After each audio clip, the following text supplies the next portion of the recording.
السلام علیکم پیارے بچوں، میں ہوں سیدہ جعفری جو آپ کے لیے آج لائی ہے اتنی پیاری کہانی پیاسا کوا۔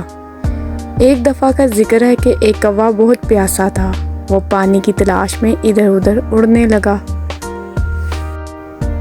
کافی دیر بعد اسے ایک گھڑا نظر آیا جس میں تھوڑا سا پانی تھا۔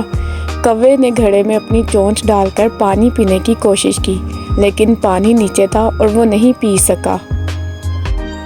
کوا بہت چالاک تھا۔ اس نے ایک ترکیب سوچی۔ وہ ادھر ادھر سے چھوٹے چھوٹے کنکر لے آیا اور انہیں ایک ایک کر کے گھڑے میں ڈالنے لگا۔ جب کنکر گھڑے میں جمع ہوئے تو پانی اوپر آ گیا۔ کوا خوش ہوا اور آسانی سے پانی پی لیا۔ کہانی کا سبق: عقل مندی سے مشکل کام بھی آسانی سے ہو سکتا ہے۔